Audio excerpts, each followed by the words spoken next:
இப்போ சொல்லோட இறுதியில் குசுடு தூரம் வந்து அது குட்டியில் வரும் குட்டியில் வருன்னு. அப்போ கூ வந்திருக்கு, எல்லா சொல்லோட இறுதியிலையும் கூ வந்திருக்கு. அப்போ இது எல்லாமே குற்றியில் வரும். நான் எதை வச்சு முடிவு பண்ணிட்டேன்? இறுதி எழுத்தை வச்சு நான் முடிவு பண்ணிட்டேன் இது எல்லாமே குற்றியில் வரும் தான். சரி, என்ன குற்றியில் வரும்? சரி சார் டவுட் வரும் சார், குற்றியில் வரும்னு தெரிஞ்சால் பார்த்தா அது என்ன வகைன்னு தெரியணுமா? அதுதான் முக்கியமே சந்திப்பிடைக்கு. சரியா? ஸோ என்ன வகைன்னு தெரியணும். சரி, என்ன வகைன்னு எதை பொறுத்து முடிவு பண்ணுறது? ஈற்று அயல் எழுத்தை பொறுத்து முடிவு பண்ணணுமா? எது ஈற்று அயல் எழுத்து? இக்கு, இங்கு, இழு, ஆயுத எழுத்து, நா, ரா.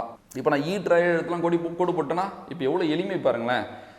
வல்லின மெய்யை அடுத்து வரும் குற்றியலுகரம் வன் தொடர் குற்றியலுகரம் எனப்படும். இவ்வளோதான் விளக்கமே. அப்போ பாருங்க, நம்ம எல்லாமே ஸ்டேட்மெண்ட்டை மனப்பாடம் பண்ணி எடுத்துக்காட்டுக்கிட்ட பார்க்குறோம்.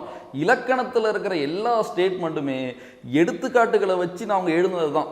ஒரு எடுத்துக்காட்டை வச்சு ஒரு வினைத்தொகைக்கு வந்து அதோட விளக்கத்தை வந்து நம்ம மனப்பாடம் பண்ண தேவையில்லை. ஊறுகாய்னு வச்சிங்களேன், இப்போ சுடுசோறுன்னு வச்சிங்க. சுடுசோறுன்றதை வச்சு தான் நம்ம வினைத்தொகைக்கு விளக்கமே சொல்லணும். விளக்கத்தை படிச்சுட்டு வந்து நம்ம சுடுசோறுன்னு படிக்கவே தேவையில்லை. எல்லா டாப்பிக்கும் அப்படி தான். சரியா? ஸோ இதுக்கப்புறம் ஒரு தலைப்பெலாம் நான் சொல்லித்தரேன். ஸோ இப்போ பாருங்கள், அப்போ அந்த எடுத்துக்காட்டை வச்சு நான் வந்து வன் தொடர் விளக்கம் சொல்கிறேன் பாருங்க. வல்லினமையை அடுத்து வரும் குற்றியலுகரம் வன் தொடர் குற்றியலுகரம். அடுத்து வாங்க, இது என்ன மெய்? அப்போ பாருங்க, என்ன மெய் எழுத்துன்னு தெரியணும், அதான் அடிப்படையே. ஸோ அதுதானே ஃபர்ஸ்ட் கிளாஸ் பார்த்தோம். வல்லினமை எது, மெல்லினமை எது, இடையினமை எதுன்னு. ஸோ இங்கிலீஷ் மீடியம் ஸ்டூடெண்ட் இருந்தாலும் சரி, தமிழுக்கு புதுசாக இருந்தாலும் சரி, அந்த பேசிக்லேருந்து வந்ததுனால உங்களுக்கும் புரியும். சரியா? ஸோ அப்போ மெல்லினமையை அடுத்து வரும் குற்றியலுகரம் மென் தொடர் குற்றியலுகரம். இது என்ன மெய்?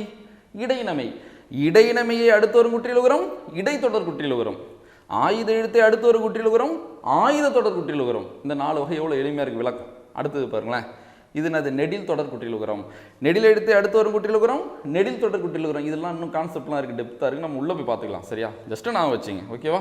அடுத்தது பாருங்களேன், இதுக்கு ரெண்டுக்கும் என்ன தொடர்பு, இதில் என்ன கஷ்டன்றதை நான் சொல்கிறேன். அடுத்தது பாருங்களேன், வரகு. நான் தான் உங்களுக்கு போன கிளாஸ்லேயே சொன்னேனே, மொழி முதல் எழுத்து இறுதி எழுத்துலே. இப்போ இந்த ராவை எப்படி பிரிக்கலாம்?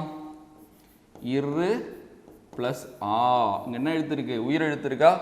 அதனால் இதுக்கு பேர் உயிர் தொடர் குற்றியலுகரம். நல்லா புரிஞ்சுங்க. இது ஈஸி. வன் தொடர், மென் தொடர், இடைத்தொடர், ஆயுத தொடர். இது என்ன தொடர்? நெடில் தொடர் குற்றியலுகரம். இது என்ன தொடர்? ராவை பிரிச்சா இரு ப்ளஸ் ஆ கிடைக்குது. இது என்னது? ஆ என்பது என்ன எழுத்து? உயிர் எழுத்து. அப்போ உயிர் தொடர் குற்றியலுகரம் தானே. சில பேருக்கு இப்போ தோணும், சார் அப்போ நாகுன்னு இருக்குல்ல, அங்கே நாவை இந்து ப்ளஸ் ஆன்னு பிரிக்கலாம்ல சார், அப்போ இங்கேயும் உயிர் எழுத்து வருது, அப்போ இது உயிர் தொடர் குற்றியலுகரம் இல்லையான்னு நீங்கள் கேட்டால், இங்கே தான் ஒரு ஸ்டேட்மெண்ட்டை வைக்கிறாங்க. என்ன வைக்கிறாங்கன்னா, உயிர் தொடர் குற்றியலுகரம் 2ற்கு மேற்பட்ட எழுத்துக்களை பெற்று வரும். ஸ்டேட்மெண்ட் புரியுதா? உயிர் தொடர் குற்றியலுகரம் எத்தனை எழுத்துக்கு மேலே பெற்று வருமா?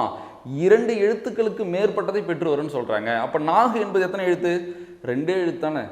அந்த இடத்துல அது உயிர் தொடர் இல்லைன்னு நம்மளுக்கு நிரூபணம் ஆயிடுதா?